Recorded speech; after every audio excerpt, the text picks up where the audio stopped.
कार्यक्रम के पुण्यार्जक है प्रबंधकारी कार्यकारिणी एवं ट्रस्ट समिति, रजत मंदिर निर्माण कमेटी, निकटवर्ती जैन समाज, श्री दिगंबर जैन अतिशय क्षेत्र बंधा, जिला टीकमगढ़, मध्य प्रदेश।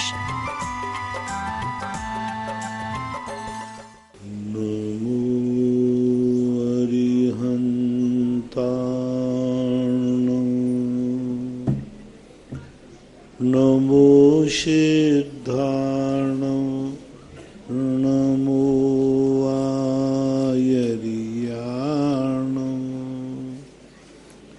नमो वज्रायाणं, नमो लोये सव्यसाहूणम्।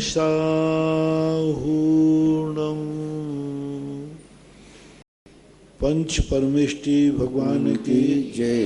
आचार्य श्री गुरुवर कुंद कुंद महाराज की जय। आचार्य श्री गुरुवर विद्यासागर महाराज की जय।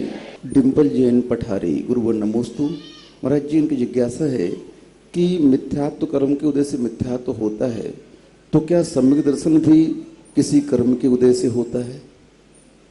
नहीं, सम्यक दर्शन जो है वह क्षयोपम भाव है, उपशम भाव है, क्षायक भाव है, इसलिए कर्म के उदय से नहीं होता। मिथ्या दर्शन औदैक भाव है, और जो औदैक भाव होता है वो कर्म के उदय से होता है। इसलिए सम्यक दर्शन आदि जो हैं ये कर्म के उदय से नहीं होते। तो महाराज जी, उसके लिए क्या क्षयोपम प्राप्त करना चाहिए? मिथ्यात्व को हटाना है। सम्यक दर्शन, ज्ञान, चारित्र, ये तो हमारे आत्मा के स्वभाव हैं। सूर्य के ऊपर बादल आए हुए हैं, बादल मिथ्यात्व है। हमें सूर्य में कुछ करना नहीं है, हमें बादलों को हटाना है, मिथ्यात्व को हटाना है। सम्यक दर्शन प्राप्त करने के लिए कोई विशेष पुरुषार्थ नहीं किया। पूज्यवर नेमिचंद महाराज ने लब्धि सार के अंदर 5 लब्धियों में सम्यक दर्शन को प्राप्ति का कोई साधन नहीं उतारा। पूरे जितने करण, जितने बंधावर, सब हटाने के लिए पुरुषार्थ किया गया, सब हटाते गए। सम्यक दर्शन पाषाण की मूर्ति के समान होता है। पाषाण में क्या होता है, शिल्पी मूर्ति कुछ बनाता नहीं, मूर्ति के आकार में जो पत्थर बाधक है उस पत्थर को छांट के फेंक देता है, मूर्ति बनाई नहीं, मूर्ति निकल आई।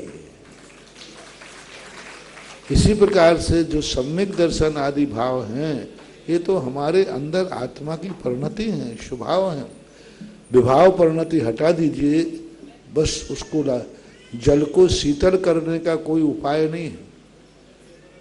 जिस तरीके से गर्म हुआ है उस गर्म होने का तरीका हटा दीजिए, शीतलता तो अपने आप आ जाएगी।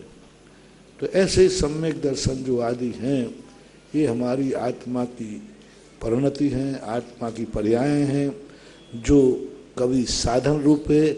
हमारा स्वभाव 2 प्रकार का है, एक साधन रूप और एक साध्य रूप। समय सार आत्मा के स्वभाव को कहते हैं। तो समय सार के 2 भेद आज ही दोपहर के स्वाध्याय में आया। समय यानी स्वयं आत्मा, तो एक कारण समय सार और एक कार्य समय सार। तो हमारे सम्यक दर्शन आदि जो हैं एक कारण रूप में हमारे स्वभाव हैं, और जो हमारी शुद्ध दशा है वह हमारी विशेष रूप से कार्य रूप स्वभाव है। मोक्ष प्राप्त करने का कोई भी पुरुषार्थ नहीं है। मोक्ष पुरुषार्थ में जो कर्म बाधक हैं उन बाधक कर्मों को कृष्ण कर्म विप्र मोक्षो मोक्ष, बस कर्मों को हटा दो, मोक्ष तो आत्मा ज्ञान तो हमारा स्वभाव है। पर जो रोके हुए है उस रुकावट को दूर करना ही मुख्य है। फिर उपचार से हम कई ऐसे साधन होते हैं जो हमारे सम्यक दर्शन को बढ़ाते हैं, उनके निमित्त हैं। जो हमारे सम्यक दर्शन को दृढ़ करते हैं वो निमित्त हैं। हमारे सम्यक दर्शन को स्थिरता प्रदान करते वो निमित्त हैं। तो ऐसा मानना चाहिए। वंदना पवन जैन सतना गुरुवर नमोस्तु। महाराज जी, इनकी जिज्ञासा है कि कर्म बंध तो सर्वांग से होता है, लेकिन कर्म का उदय किसी एक अंग विशेष से होता है, जैसे सिर दर्द हो गया, कमर दर्द हो गया, घुटने में दर्द हो गया। तो महाराज जी, कर्म बंध भी सर्वांग होता है, कर्म की सत्ता भी संपूर्ण आत्म प्रदेशों में होती है, कर्म का उदय भी संपूर्ण आत्म प्रदेशों में ही होता है, लेकिन नौ कर्म के माध्यम से फल कहीं विशेष रूप से होता है। पानी में, टंकी में पानी भरा है तो पूरी टंकी में पानी भरा है कि जहां नल लगा है वहीं भरा है, लेकिन निकलता कहां से? निकलता कहां से? लेकिन भरा कहाँ है? टंकी में, पूरे में। ऐसे ही हमारे कर्म हैं। 9 कर्म की टोटी, कभी पैर में कांटा लग गया तो वहां वो हमारे लिए 9 कर्म के बने। कर्म का उदय तो संपूर्ण आत्म प्रदेशों में है। पानी में, टंकी तो में तो पूरा पानी भरा हुआ है, सब पूरी टंकी, लेकिन निकलने का जो स्थान है टोटी, वहीं से ही निकलता है। वो 9 कर्म है। वो 9 कर्म के माध्यम से जब फल देता है तो 9 कर्म तो अपने आप में स्थायी होता है। ऐसा स्थायी नहीं होता, अस्थायी होता है, ऐसा मान। खुशी अवधि जैन बीना, ये पाठशाला के बच्चे पूछ रहे हैं महाराज जी कि सभी तीर्थंकरों के आगे नाथ लिखा है, प्रभु लिखा है, लेकिन महावीर स्वामी के आगे नाथ और प्रभु क्यों नहीं लिखा? तुम लिखते नहीं हो? वीरनाथ लिखो ना, वीरनाथाय नमः, महावीर नाथाय नमः लिख सकते हो। अब महावीर स्वामी के शब्द में प्रचलित हो गया, एक सम्मान सूचक, एक अंगाड़ी पिछाड़ी शब्द महान आत्माओं के साथ लगा देते हैं। अब शमंत भद्र महाराज ने जितने भगवानों के नाम लिए, ना अंगाड़ी लगाई ना पिछाड़ी लगाई। अब अपने श्लोकों में ना तो नाथ लगाया ना स्वामी लगाया। नाथ और स्वामी का वर्णन किया है, नाथ भी कहा है, स्वामी भी कहा है, लेकिन जब नाम लिया है वहाँ नाथ और स्वामी नहीं लगाया। तो ये अपने एक सम्मान सूचक शब्द कहलाते हैं। ऐसा नमिता जैन कोटा गुरुवर नमोस्तु। महाराज जी, इनकी जिज्ञासा है कि आगम कुशल कौन होता है, जो ज्ञानी है वो या जो सुसंवेदनशील है वो? आगम कुशल का होता है प्रमाण और नयों में जो कुशल है, जो आगम की बात को द्रव्य, क्षेत्र, काल, भाव, किसको कहा जा रहा है, किस कारण से कहा जा रहा है और इसका फल किसको है। एकांतवादी अकुशल है, अनेकांतवादी उसी बात को, वही बात सम्यक है, किसी की अपेक्षा से वही बात मिथ्या है। किरण जैन अमर। एक मिनट, ये पिछी लेना हमारे लिए अच्छी बात है कि बुरी बात है? जोर से बोलना। पिछी अच्छी है कि नहीं? अच्छी लेना अच्छी बात है कि नहीं? दे दो महाराज। तो फिर आप लोग एक एक पिछी ले लो। दे दो सबको। अच्छी बात है कि बुरी बात है? नहीं, पैंट शर्ट में ही। मैं देखो, मुझे लिखे, आपने कहा बहुत अच्छा। अब पैंट शर्ट पहनने वाला भी पिछी ले ले। होटल में खाना खावे जावे तो पिछी लेके जाना। मेरे महाराज आहार को लेके जाते ना पिछी लेके, तो अब वही चीज अच्छी है लेकिन किसी के लिए बुरी है। अभिषेक पूजन करना अच्छी बात है कि बुरी बात? अच्छी बात। कल से मैं शुरू करूं? अरे क्यों, तुम्ही ने कहा अभी भगवान का अभिषेक करना अच्छी बात है कि बुरी बात? तो फिर मैं कुरी करूं? नहीं। तो अब देखिए, अभिषेक आपके लिए बहुत अच्छी बात है, लेकिन हमारे लिए आगम विरुद्ध है, गलत है, हम नहीं कर सकते। एक दीप जलाते हो आप लोग यहाँ पर, तो ये मंगल है कि अमंगल, शुभ है कि नहीं, जलाना चाहिए या नहीं? तो एक आध दिन मैं जलवाऊं, मैं जला दूं? अरे क्या मैं कोई अतिथि हुई नहीं? आप देखो, आप जलाते हो तो मंगल स्वरूप है, पुण्य है, पुण्य वर्ग का कारण है, आपको भी पुण्य बंद होगा और थोड़ा सा पाप बंद, पुण्य। और वही मैं जलाऊं तो पाप बंद, अमंगल होगा, अमंगल होगा और महान पाप का बंद होगा। अब वही दीपक जलाना किसी के लिए है और किसी के लिए, अरे इसको बोलते आगम की कुशलता। एक लाठी के सभी से मत हाँको। अर्पिता नरपित सिद्धेव, सबसे बड़ी आगम में बात। हम कौन सा अनुयोग पढ़ रहे हैं? द्रव्यान योग की बातें लोग व्यवहार में लाना शुरू कर देते हैं। क्रियाओं में, पूजा पाठ में कुछ नहीं लिखा, बोले कहाँ लिखा, बोले समय सार में लिखा, शुभ बंध हे है, शुभोपयोग हे है, शुभ क्रियाएं, ये सोने की बेड़ी और लोहे की बेड़ी। भाई कौन से अनुयोग में कहा है? कुंद कुंद स्वामी ने कहा वो अध्यात्म है। इधर द्रव्य संग परमानंदी महाराज क्या कह रहे हैं? देव पूजा गुरु पास्ते, लड़ा दो इन दोनों आचार्यों को। परमानंदी आचार्य महाराज कहते हैं जो देव पूजा नहीं करे वो मिथ्या दृष्टि, अनंत संसारी। परमात्म प्रकाश में कहा अनंत संसारी। और समय सार में लिखा है जो शुभ क्रियाएं, शुभोपयोग, ये सब संसार के कारण हैं। जो ऐसी क्रियाओं को करना मानता है तो अब वहां पर ध्यान क्या रखना है? ये समय सार ग्रंथ है। यहां पर उस निर्वृत्ति दशा की बात कही जहां जीव को बचाने का भाव भी मोह है। 28 मूल गुणों का पालन करना भी प्रमाद है, अपरहत संयम है। अपरहत संयम कहा, अपरहत संयम देख के चलना भी उपेक्षा संयम नहीं है, अपरहत संयम है। सेकंड नंबर गिरा दिया। बोले क्या कर रहे थे? देख के ही तो चल रहा था, चल क्यों रहा था? देख के ही तो चल रहा था, बोले चल क्यों रहे थे? अब समय सार कहता है चलो मत, चलना प्रवृत्ति है, प्रमाद है। तुम स्वभाव से च्युत हो गए, तुमने आंख क्यों खोली? तुम बोले क्यों? तुम चले क्यों? तुम आहार को गए क्यों? अब ये सब करने वाला प्रमादी है, स्वभाव से च्युत है। और इधर अब क्या करे? मूलाचार कहता है कि चलो कोई बाधा नहीं है। अब समय सार क्या कह रहा है? तुम चले क्यों? मूलाचार कहते कोई बात नहीं, देख के तो चला है ना। तो अब देखो चरणानुयोग मम्मी कहती है, द्रव्यानुयोग मम्मी कहती है कि तू चला क्यों? विभाव में चला गया, विभाव में स्वभाव से गिर गया, प्रमाद में चला गया। मेरे काम का नहीं है, बोलना ही नहीं। द्रव्यानुयोग जिनवाणी बोलना ही बंद कर देगी। चरणानुयोग के बेटा इधर आ जाए, मम्मी ने तो मुझे भगा दिया। ले हाँ, देख के चला था। हाँ मम्मी पूरा देख के चला था, चिंता मत कर, चलेगा चलेगा। देख के चले थे ना, चलेगा। मर्दो वा जीदो वा अहिदाचार से निषिद्धा हिंसा। तू देख के चला, अहितनाचार नहीं, सावधानी थी। तो अब ये विवेक जो नहीं रखते हैं, यही तो सबसे बड़ा आज के तथाकथित अध्यात्मवादी यही चूक कर रहे हैं।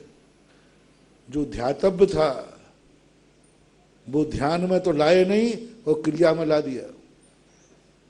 उन्होंने कहा खाने पीने से कुछ नहीं होता, आत्मा खाती नहीं तो खूब खाओ। अरे मूर्ख, ये नहीं कहा आत्मा खाती नहीं तो खा मत। किस लिए कहा था कुंद कुंद स्वामी ने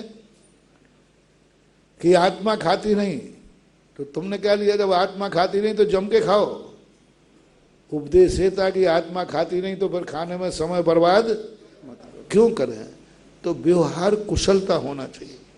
ध्यान की चीज ध्यान में, तत्व दृष्टि, सत्य दृष्टि व्यवहार में नहीं लाई जाती। सत्य अध्यात्म वह सत्य है जो तुम्हारे साथ कोई कंप्रोमाइज नहीं करता। लेकिन चरणानुयोग कहता है कभी झूठ भी बोलना पड़े तो ठीक है। चरणानुयोग में सत्य बोलना भी पाप है और झूठ बोलना भी पुण्य है। और द्रव्यानुयोग कहता है कि नहीं, सत्य सत्य ही है, झूठ झूठ ही है। तो ये सब विवेक रखना चाहिए हर समय। देखो हर व्यक्ति को किसके लिए कहा? मैंने एक बार कहा था जो 2 बार भोजन करता है वो नरक जाएगा। जाओ बेटा, जाओ घर, यहाँ से आशीर्वाद लेके आओ। आगम से झूठ बोलूं तो मैं कह रहा हूँ यहाँ चंद्रपुर भगवान, आदिनाथ भगवान, जो 2 बार भोजन करे वो नरक जाएगा, पक्का है। सतना बार और कोई रविवार की बड़ी सवाल, जो 2 बार भोजन करे वो नरक जाएगा। महाराज जी ये तो आपके गुरुजी ने भी कभी नहीं कहा। अब आगे पीछे मैं कुछ नहीं बोलूंगा। कैसा है? ठीक। महाराज जी ऐसे कहाँ लिखा? हमारे मूलाचार में लिखा मुनि के लिए। बोलो मुनि महाराज 2 बार खाएं तो कहाँ जाएंगे?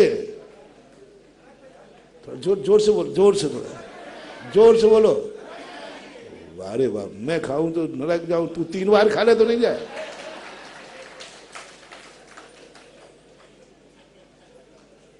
बोलो यदि मुनिराज तुम्हारी बराबरी करें तो क्या होगा?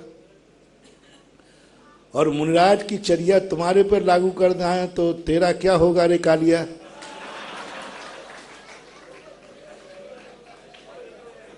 बोलो क्या होगा? इसलिए विवेक जैन दर्शन के आगम कुशल का अर्थ है कौन सा व्यक्ति कौन है, कहाँ है, द्रव्य क्षेत्र काल की मर्यादा को लेकर के जो अर्थ निकालता है उसको आगम कुशल कहते हैं। ब्रती श्रावका किरण जैन अमरपाटन गुरुवर नमोस्तु। महाराज जी, इनकी जिज्ञासा है कि जब द्रव्य से पर्याय निकल जाती है तो वह सत होती है या असत होती है? द्रव्य से जब पर्याय निकल जाती है तो वह सत होती है या असत होती है? विलय को प्राप्त हो जाती है, नष्ट हो जाती है। अविभागी प्रतिषेध है। अविभागी प्रतिषेध जो है वो कोई दूसरे रूप परिणत नहीं होते, वो नष्ट है। अविभागी प्रतिषेध एक बार नष्ट होने के बाद उसका दुनिया में कभी अस्तित्व नहीं होती। शक्ति नष्ट होने के बाद कहीं अस्तित्वमान नहीं रहती। शक्तिमान पदार्थ रहता है जो शक्त्यंश कहलाते हैं। शक्त्यंश जो हैं वो शक्त्यंश निकल कर वो शक्ति के रूप में रहते हैं, वो नष्ट को प्राप्त हो जाते हैं। तो पर्याय कहीं अस्तित्वमान नहीं रहती, पर्याय पूर्णतः विलय को प्राप्त हो जाती है, नष्ट हो जाती है। डॉक्टर मगन जैन आष्टा गुरुवर नमोस्तु। महाराज जी पूछ रहे हैं कि संवेग और निर्वेग का शाब्दिक अर्थ क्या है? संवेग और निर्वेग का अर्थ होता है, संवेग यानी अहित कार्यों से हमेशा भयभीत रहना, संसार भीरु, कसाय भीरु, राग द्वेष भीरु, जो वस्तुएं हमारे जीवन के लिए हानिकारक हैं, हमारे उत्थान में बाधक हैं, उन कारणों से सदा भयभीत बने रहना, उन कारणों से सदा बचने का प्रयास कर देना, संवेगित रहना, भयभीत रहना, वो समय। निर्वेद का अर्थ होता है शांत, अपने आप में शांत, कोई डर नहीं है। अब निर्वेद से निर्वेद दशा बहुत ऊंची है, शांत। इष्ट और अनिष्ट से हमें अब कोई डर नहीं है। विपरीत परिस्थितियां आएंगी, अब कोई डर नहीं रहा। अब वो संवेग खत्म हो गया, उसको डर नहीं, क्योंकि उसको शांत दशा में पहुंच गया। अब अनिष्ट सूचक वस्तु आ जाए तो कोई फर्क नहीं पड़ता, इष्ट आ जाए तो कोई फर्क नहीं पड़ता। राग की वस्तु आ जाए, संवेग में राग द्वेष से डर रहा था, राग द्वेष के निमित्त जहाँ मिलते हैं वहाँ से बचो, राग द्वेष निमित्त से बचो। संवेग में, निर्वेद में वो कहता है राग द्वेष के बने रहने तो मुझे क्या फर्क पड़ता है, मैं तो अपने स्वभाव में स्थित है। जब व्यक्ति अपने स्वभाव में स्थित हो जाता है तो राग द्वेष के सारे निमित्त चारों तरफ बिखरे पड़े रहते हैं, उसके अंदर कोई तरंग नहीं उठती है। अजय जैन एडवोकेट मांगरोल गुरुवर नमोस्तु। महाराज जी, इनकी जिज्ञासा है कि जब हम भगवान का अभिषेक करते हैं और उसके उपरांत छत्र और चमर आदि चढ़ाते हैं, तो जो छत्र और चमर हम लोग चढ़ाते हैं तो पांडुक शिला में ही चढ़ाना चाहिए या भगवान को वेदी पर स्थापित करके चढ़ाना चाहिए? जहाँ अच्छा लगे वहाँ चढ़ा देना चाहिए, क्योंकि वो उनका श्रृंगार है।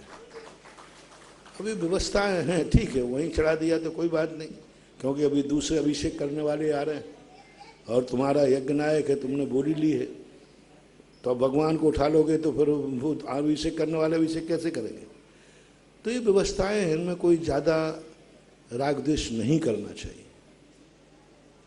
राजीव जैन शिवरार्थी अमरपाटन गुरुवर नमोस्तु। महाराज जी, ये पूछ रहे हैं आपसे कि हमें भगवान के सामने कुछ मांगना चाहिए या नहीं मांगना चाहिए?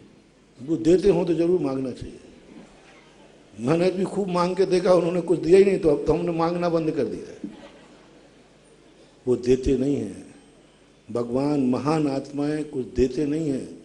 वो नहीं चाहते हैं कि मेरे सामने आने वाला भिखारी रहे, वो एक ऐसी कला दिखा देते हैं कि तुम्हारे अंदर से खुद सब कुछ प्रकट हो जाता है। वो अपनी तिजोरी में से कुछ नहीं देते हैं और तुम्हारी तिजोरी के हंडा खोल के दिखा देते, तेरी तिजोरी में ये भरा पड़ा है।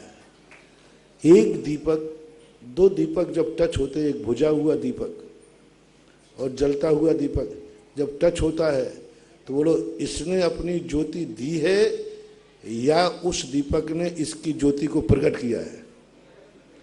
उसने ज्योति नहीं दी तो वो बुझ जाता है, वो कुछ नहीं करता है। जैसे दीपक दूसरी बुझी हुई दीपक को टच करता है तो उसकी ज्योति इसमें नहीं आती।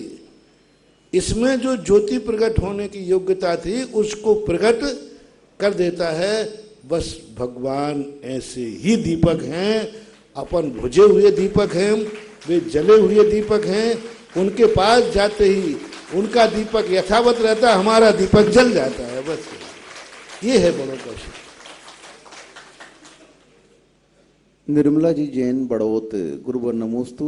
महाराज जी, इनकी जिज्ञासा है कि जब मिथ्या दृष्टि जीव अपने गुणस्थान से ऊपर उठता है और जिन कर्मों को वह नाश करता है वो आगे बढ़ता है, तो क्या उन कर्मों का संबर मानना चाहिए? संबर दो प्रकार के होते हैं। संबर के दो भेद, एक बंध विच्छुत्ति रूप संबर होता है। जो व्यक्ति जैसे ही आगे बढ़ता है वो कर्म अपने आप उसके बंध अवस्था से हट जाते हैं, तुरंत हट जाते हैं। और एक संबर वो होता है जो व्यक्ति जिस गुण स्थान में जिन कर्मों का आश्रय होता है उनके लिए वह रोकता है। विशेष संबर व्रत, समिति, गुप्ती आदि के माध्यम से, क्योंकि जिनकी बंध विच्छुत्ति हो गई वो तो पर रूप संक्रमित होकर के निर्जरा को प्राप्त होंगे ही होंगे। लेकिन जो असंख्यात गुणी निर्जरा कर रहा है वो तो उदय में करेगा, असाता आदि कर्मों को खपाएगा, असाता को उदय में लाएगा। असंख्यात गुणी निर्जरा का अर्थ उन कर्मों को उदय में लाना है। अब उदय में उसकी जाति है ही नहीं, असाता कर्म को उदय में लाना है तो लाएगा वो। परमुख भी उदय में लाता है, मिथ्यात आदि कर्मों की भी उदीर्णा करता है। तो निर्जरा संबर के दो रूप मानना, एक बंध विच्छुत्ति रूप और एक संबर अपने गुण स्थान में संबर कर रहा है, संबर हो चुका है और संबर चल रहा है। इसके दो रूप करो। जैसे मुनिराज अपने अपने गुण स्थान में गए तो एक संबर तो जिंदगी भर के लिए हो चुका। अब क्या पुरुषार्थ करें, वो तो हो चुका। पंचम से छठे सात में गए तो पंचम गुण स्थान की बंध विच्छुत्ति हो गई। अब क्या करें? नहीं, अब प्रति समय उस जो गुण स्थान तुम्हारा है उस गुण स्थानों में जो अशुभ आदि कर्मों का बंध हो रहा है उसको तुमने कितना रोक पा रहे हो, ये कहलाता है व्रत का फल, ये कहलाता है व्रत की परिणति। प्रति समय जो व्रत पल रहा है वो हमारे आने वाले आश्रय को रोक रहा है। ऐसा दो प्रकार का मानना चाहिए।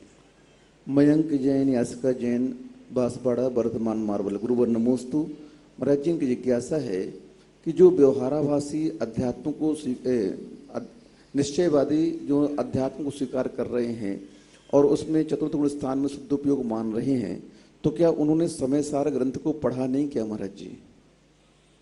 शराब की बोतल पीने वाला अपने आप को एक दिन का राजा मान लेता है। सुन, एक व्यक्ति ने, शराबी ने कहा, मैंने भाई शराब में फायदा क्या? बोले महाराज जिंदगी में कभी राजा तो बनना नहीं, लेकिन जब तक शराब चढ़ी रहती है तो आई एम गॉड। इसी प्रकार से असंयम का मिथ्यात के नशा चढ़ा रहता है और वो अपने आप को भगवान मानता रहे तो मानता रहे। जिस दिन नशा उतर जाएगा नीचे आ जाएगा, नशा उतर जाएगा अपने आप नीचे आ जाएगा। वो एक शोले पिक्चर थी ना, वो चढ़ा था टंकी के ऊपर तो पीछे लोग गए कि भाई वो गिर जाएगा। वो तो पीछे कौन था वो मालूम आपको? अब वो नाम आप ले लेना, मैं लेना ठीक नहीं। और पीछे उससे कहा, बोले चिंता मत करो, उतर जाएगी, वो भी उतर जाएगा, तुम चिंता क्यों कर रहे हो?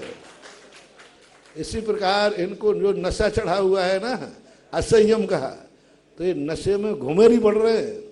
जैसे वो शराबी कहता है आई एम गॉड, इसी प्रकार असंयम दशा में बैठकर कहते हैं आई एम गॉड, मैं भगवान आत्मा, मैं चैतन्य स्वरूप आत्मा। ये वो नहीं बोल रहे हैं, वो एक बोतल बोल रही है असंयम का नशा।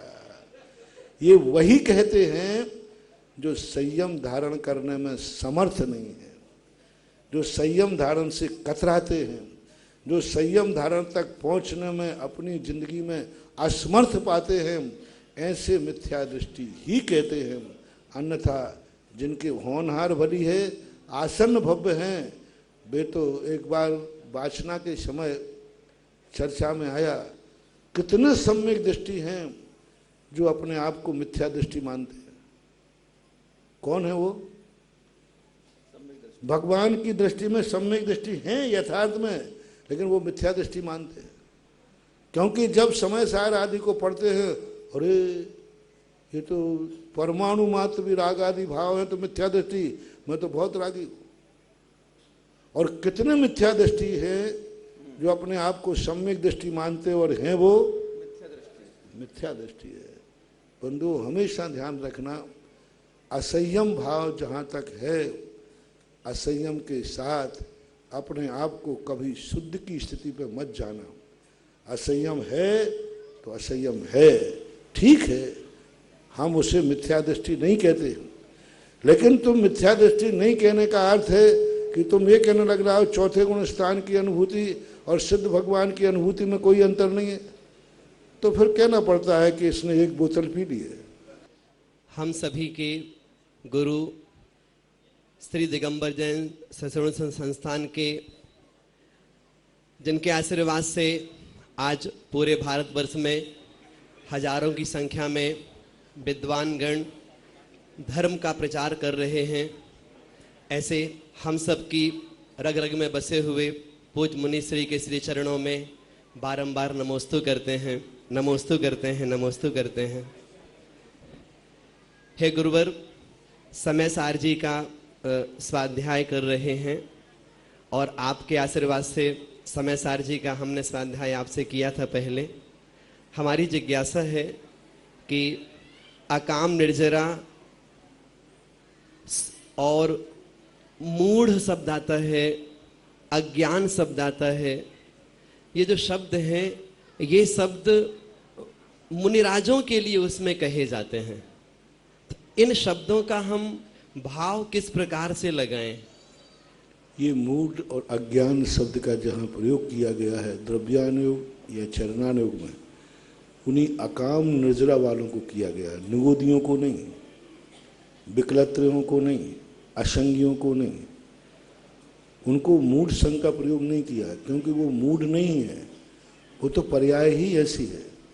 मूढ़ उनको कहा जाता है ले दीपक कुएं पड़े, जो विपरीत पुरुषार्थ कर रहे हैं उनको मूर्ख कहा जाता है, विपरीत पुरुषार्थ। और जो पुरुषार्थ कर सकते हैं कर ही नहीं रहे हैं उनको मूर्ख कहा जाता है। जो अज्ञानी, जहाँ चरणानुयोग, कर्णानुयोग का अज्ञानी अलग है। कर्णानुयोग का अज्ञानी मिथ्या दृष्टि गुण स्थान में जितने भी हैं सब अज्ञानी के रूप में आते, एक इंद्रिय दो इंद्रिय सब आते। जब द्रव्यानुयोग में कोई अज्ञानी कहें तो उसे कहते हैं वही ले दीपक कुएं पड़े, यानी जान सकता है लेकिन नहीं जान रहा है, कर सकता है लेकिन नहीं कर रहा है, समझ सकता है लेकिन नहीं समझ रहा है। तो ऐसे जीव के लिए मूढ़ और अज्ञानी का प्रयोग किया गया है।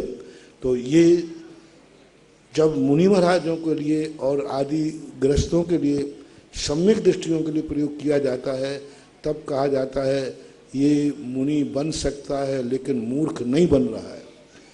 ये रात्रि भोजन त्याग कर सकता है लेकिन मूर्ख नहीं त्याग कर रहा है। ये मंदिर जाकर अभिषेक पूजन कर सकता है लेकिन नहीं कर रहा है। कर सकता है तब नहीं कर रहा है। ये शुद्धोपयोग में लीन हो सकता है लेकिन नहीं हो रहा है। ये अपनी चर्या को शुद्ध पालन कर सकता है लेकिन नहीं कर रहा है। तो ऐसे लोगों को द्रव्यानुयोग में अज्ञानी शब्द का विशेष रूप से प्रयोग किया। हालांकि कुंद भगवान ने प्रवचन सार में उन अज्ञानियों को भी लिया है। उभयोगस्य अनाई परिणामा तिन्नि मोह जुत्तस्य मिच्छत्तम अन्नानम अविरध भावे जोगे ही। इन शब्दों का भी उन्होंने प्रयोग किया है अनादि मिथ्या दृष्टियों के लिए। लेकिन जब व्यवहार भाषा में इसको लेते हैं तो अच्छे व्यक्तियों के लिए ये शब्द इसलिए कहे जाते हैं थोड़ा वो शर्म खा के, क्योंकि सम्यक दृष्टि सम्यक ज्ञानी की चमड़ी मोटी नहीं होती, और जिनकी मोटी चमड़ी नहीं होती है उनको ऐसे शब्द इसलिए कहे जाते हैं कि वे तिलमिला करके थोड़े उठ जाएं। मिथ्या दृष्टि तो उसकी मोटी चमड़ी है, उसको कोई फर्क पड़ने वाला नहीं है। तो कभी कभी इस श्लोक में भी प्रयोग किए गए हैं शब्दों को। पूज्य महाराज श्री के युगल चरणों में गुना समाज की नवगठित पदाधिकारी एवं समस्त सदस्यगण और सभी समाज की सत्सत नमोस्तु नमोस्तु नमोस्तु। महाराज श्री, मेरे दो प्रश्न हैं। पहला प्रश्न तो ये कि महाराज जी, गर्भगृह का कार्य चल रहा है, मूल नायक को छोड़कर के शेष जो जिनबिंब वहां विराजमान थे उनको अन्यत्र सम्मान पूर्वक विराजमान कर दिया, लेकिन चूंकि काम थोड़ी तीव्र गति से न चलकर धीमी गति से चला तो वह पूर्ण नहीं हो पाया। हमने जो समय अवधि प्रभु से मांगी थी वह पूरी हो गई। और दूसरी, वो जो मूल नायक तीन प्रभु बात कर रहे हैं आप? गुना की, मैं समझूंगा चांदखेड़ी की बात तीन प्रभु जो मूल नायक हैं उन पर थोड़ी कार्य में डस्ट वगैरह लग गई, चलिए, तो उसके लिए महाराज जी हमें क्या करना चाहिए? दूसरी बात, शांति विधान करके तिथि बढ़ा लेना चाहिए।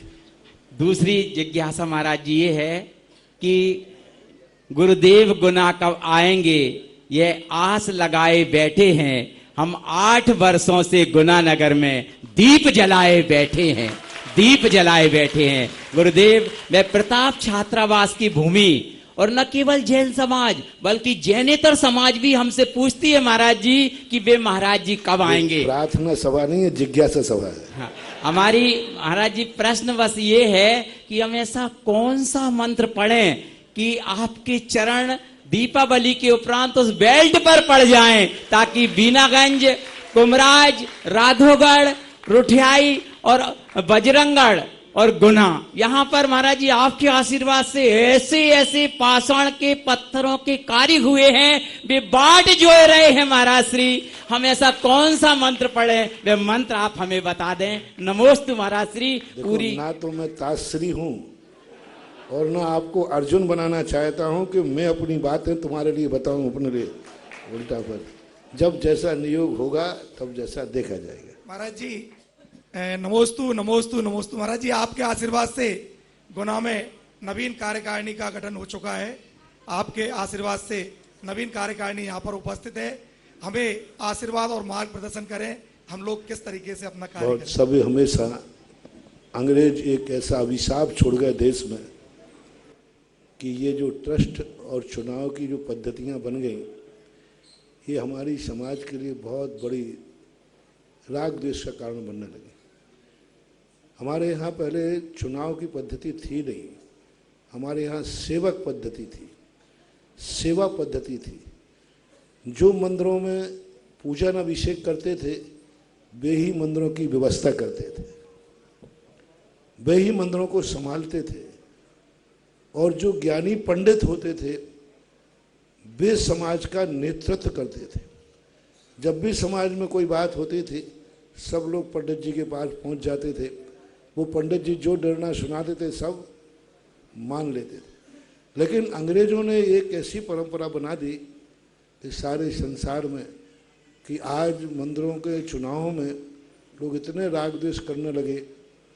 मेरा तो एक ही कहना है, पहली बात तो राग द्वेष होना नहीं चाहिए। पदाधिकारी वो बने जिन्हें समाज घर लेने जाए कि तुम्हें पद लेना है, ऐसी स्थिति बनना चाहिए और सबके लिए। और दूसरी बात, चुनाव के पहले भली थोड़े बहुत राग द्वेष हो जाए गुना समाज से, सारी दुनिया की समाज में चुनाव के बाद सब राग द्वेष भूल करके जो कमेटी आई है उसके साथ मिलकर के काम करना चाहिए। चुनाव के पहले ठीक है, थोड़ा बहुत, पहली बार तो होना ही नहीं चाहिए, लेकिन फिर भी थोड़ा बहुत कोई आज की हवा के अनुसार हो जाता है तो बस चुनाव के पहले जो कुछ है पार्टी है, चुनाव के पहले विपक्ष और पक्ष है, और चुनाव के बाद हमारा भारत अखंड है और हमारा भारत एक है। चुनाव के बाद सब भूल जाना चाहिए, कोई विकल्प नहीं करना चाहिए, कोई राग द्वेष नहीं करना चाहिए। और किसी प्रकार के मन में चुनाव के बाद भी जो राग द्वेष विकल्प करते हैं वे समाज के बहुत बड़े समाजद्रोही कहलाते, बहुत बड़े विपरीत बुद्धि वाले कहलाते। जो कुछ भी है चुन करके आ गया, जो आ गया वही हमारा नेता है, हम सब उस नेता के साथ हैं। ऐसा कार्य करें तो समाज में एकता बनी रहेगी और समाज एक बन करके कुछ कार्य करते रहेंगे। कुछ ऐसे कार्य भी ना उठाओ समाज में, ऐसे कार्य करो कि जिसमें अभी मैंने कहा ना, पहली बार गुनाह में नेताओं की नहीं कार्यकर्ताओं की कमेटी दिख रही है। ये सब तो जब साधु संत आते हैं तब कार्य करते हुए पाए जाते हैं। भैयावृत्ति करते समय, साधुओं की सेवा करते समय, अब गुनाह में तो मैंने रहा हूं ना इसलिए मालूम। तो अब कार्यकर्ता लोग जब नेता बन जाएं तो कुछ ऐसे अच्छे कार्य होना चाहिए जो ये समझ में आए कि ये समाज नेताओं से नहीं कार्यकर्ताओं से चलती है। मेरा आशीर्वाद है सबके। परम पूज्य साधु परमेष्ठी भगवंत निर्यापक श्रमण श्री सुधा सागर जी मुनि महाराज के श्री चरणों में दिगंबर जैन समाज सतना सविनय बारंबार त्रिबार कोटिशः नमोस्तु नमोस्तु नमोस्तु नमोस्तु।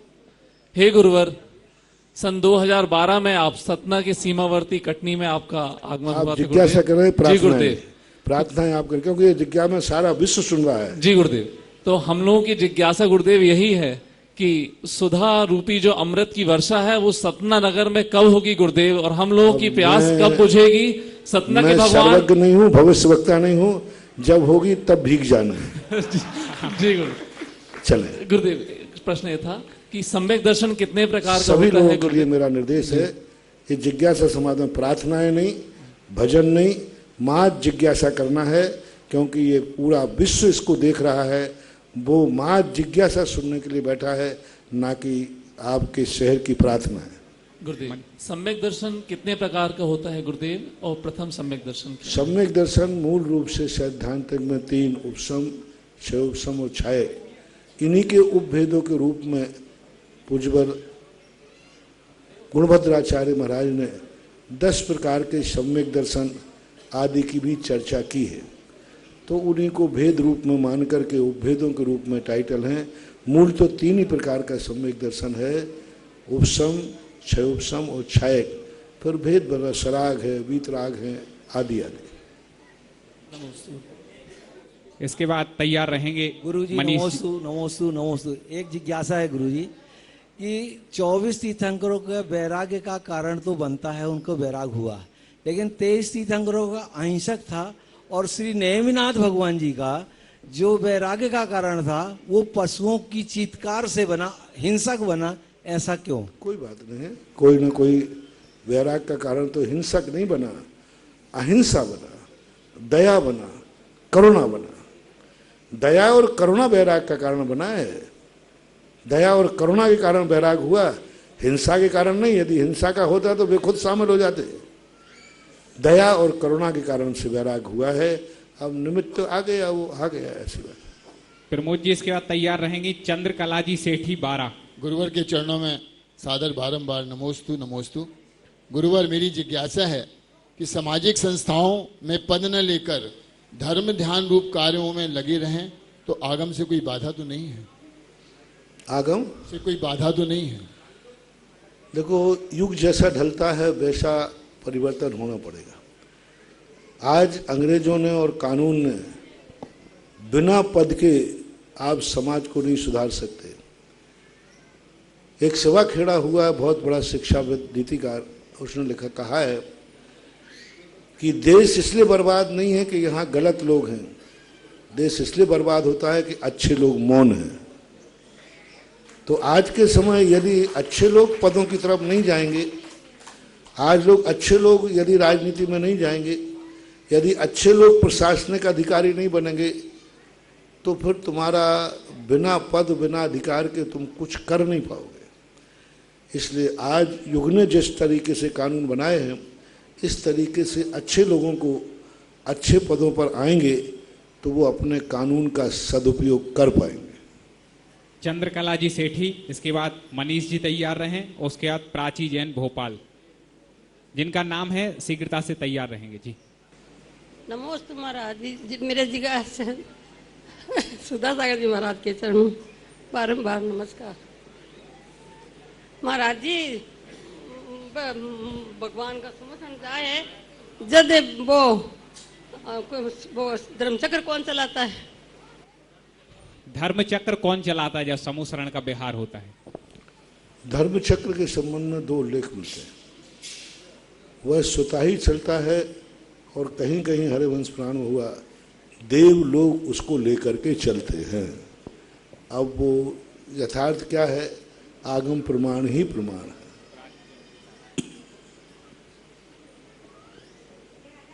प्राची जैन, इसके बाद मैत्री जैन बालिका तैयार रहेंगे। गुरुवर के चरणों में मेरा, मेरे परिवार और 12 जैन समाज का त्रिवार नमोस्तु नमोस्तु नमोस्तु। गुरुदेव तत्वार सूत्र में आया उच्चैर नीचैर गोत्र से, तो गुरुदेव इसका क्या तात्पर्य? जाति से है या उच्च और नीच गोत्र का क्या है? उच्च और नीच गोत्र के संबंध में अनेक आचार्यों ने अनेक परिभाषाएं दी। पूज्यवर नेमीचंद महाराज ने गोमर सार के अंदर लिखा, जिन गोत्रों में दीक्षा लेने की योग्यता रहती है या जिन गोत्रों में दीक्षित होते आए हैं वे उच्च गोत्री कहलाते हैं, और जिन गोत्रों में दीक्षा आदि लेने के पात्र नहीं होते हैं, दीक्षा आदि उनको नहीं दी जाती, उनको नीच गोत्री की संज्ञा दी। और इसी रूप में आज वर्तमान में यदि हम इसको देखते हैं तो बहुत सारी बातें सामने आती हैं, क्योंकि दीक्षाएं तो आज बहुत सारी जातियों को नहीं दी जाती। बस यही मानना चाहिए कि उच्च आचरण जिनके हैं वे ऊंचे और नीच आचरण उनके नीच हैं। सामान्य परिभाषा ये भी मिलती है। तो आज के समय गोत्र का निर्णय करना, 3 वर्णों को हम गोत्र में बांट दें, नहीं बांट सकते, क्योंकि ऋषभदेव ने जब 3 वर्णों की स्थापना की उस समय यहाँ सभी उच्च गोत्री थे। शूद्र को यदि हम नीच गोत्री कहें, ऐसा आगम प्रमाण नहीं मिला, लेकिन वर्तमान व्यवहार में हम ऐसा मानते हैं आज वर्तमान परिवेश में। लेकिन उस समय तो ऋषभदेव ने जब व्यवस्था बनाई थी तो कर्म के आधार पर बनाई थी, ना कि गोत्र के आधार पर। उच्च गोत्रियों में जो शिल्प का काम करेंगे आदि, उनको नीच शूद्र में रख दिया। उनमें ये इस करेंगे तो कर्म के आधार पर, क्योंकि उस समय तो सभी उच्च गोत्री ही थे, क्योंकि भोग भूमि का काल था। उस समय सभी उच्च गोत्री ही होते, और वहाँ गोत्र के अनुसार व्यवस्था कहीं भी नहीं जो नीच गोत्री हों वो ये शूद्र का काम करेंगे, नहीं। तो ये आज जो वर्तमान में शूद्रों के प्रति अपना भाव जाता है, शूद्र को छोड़ करके 3 जो हैं वे उच्च गोत्री आज परिप्रेक्ष्य में माने जाते हैं। ब्राह्मण, क्षत्रिय, वैश्य, ये सारे के सारे उच्च गोत्री, और शूद्रों के लिए नीच गोत्रिक में लेने का भाव करते हैं। लेकिन सिद्धांत और आगम से ये घटित नहीं होता, और आज वर्तमान में ये निर्णय करना भी बहुत मुश्किल है कि किसे उच्च गोत्री कहा जाए, किसे नीच गोत्री कहा जाए। गुरुदेव के चरणों में नमोस्तु नमोस्तु नमोस्तु। गुरुदेव, मेरी शंका ये है कि राग और मोह बस संसार में भटकने का कारण है, ये अपन को पता है, लेकिन किसी व्यक्ति विशेष के प्रति इतना राग और मोह होता है, गुरु के प्रति भी, कि उसके कारण हम बहुत ही पाप करते हैं, और अपन को पता है कि हाँ हम वो पाप कर रहे हैं, लेकिन तो भी उससे मोह नहीं छूटता। ऐसा क्यों, और इससे बचने का रास्ता क्या है? उसके 2 कारण हैं। एक तो पूर्व कर्म का उदय रहता है कभी कभी। दूसरा कारण है तत्व दृष्टि का अभाव, प्रमाद का अभाव। जब तत्व दृष्टि न करते हुए भी हर गुटके खाने वाले को मालूम है कि पाउच पे लिखा है कि गुटखा स्वास्थ्य के लिए हानिकारक है, फिर भी वह खाता है।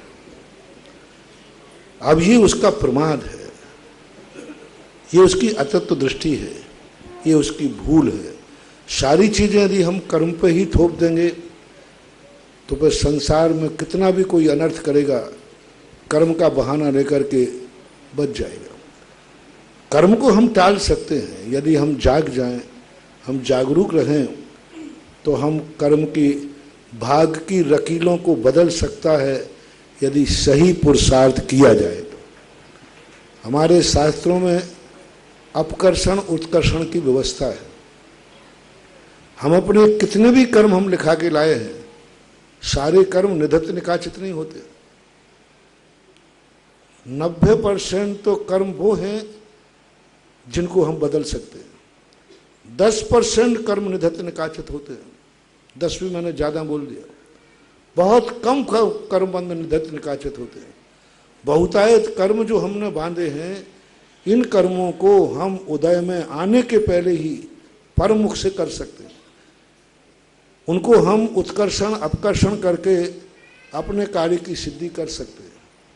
तो ये सब पुरुषार्थ की ही कमी है, यूँ मानना चाहिए।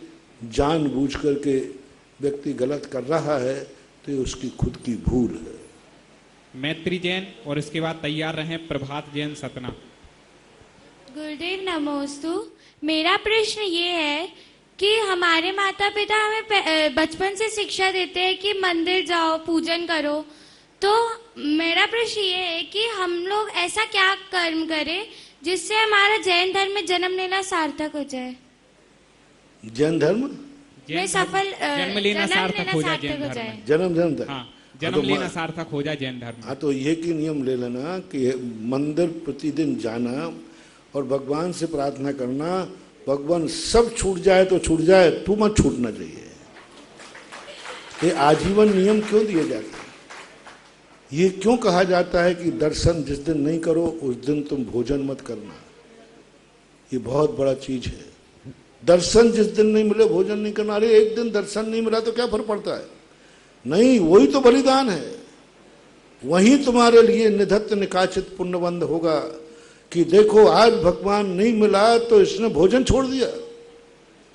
अब उस दिन जो तुम्हारा पुण्यबंध होगा, सारी जिंदगी भर तुमने जो देव दर्शन किया है और जिस दिन तुम्हें दर्शन नहीं मिला और उस दिन तुमने भोजन नहीं किया, ये सारी जिंदगी के दर्शन से ज्यादा पावरफुल उस दिन।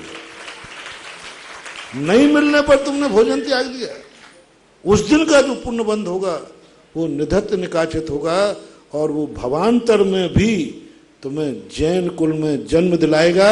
वो दिन का पुण्य जिस दिन तुम्हें नहीं मिलने पर भोजन का त्याग, उस दिन का पुण्य दिलाएगा, क्योंकि तुमने उसके लिए इतना महत्वपूर्ण हो गया कि तुमने भोजन पानी छोड़ दिया। यानी दर्शन की पूजन का महत्व। और दूसरा, जब व्यक्ति अंत में मरण करता है उस समय हर व्यक्ति के अंदर एक अंतिम इच्छा उठती है, स्वाभाविक होती है। उस समय ऐसा परिणाम हो जाए, हे भगवान जहाँ जन्म लूँ मुझे कोई फर्क नहीं पड़ता, कहीं भी जन्म लूँ, बस ऐसे कुल में जन्म लूँ जहाँ तेरा अभिषेक पूजन कर सकूँ। अंतिम बात कह करके प्राण निकल जाए तो बताते हैं कि अंतिम मरण के समय कलमबद्ध बयान होता है, उसे दुनिया की कोई ताकत पलट नहीं सकती। प्रभात जैन सुनील जैन सतना। इसके बाद तैयार रहे अभिषेक जैन टीकमगढ़। महाराज जी के चरणों में त्रिबार नमोस्तु नमोस्तु नमोस्तु।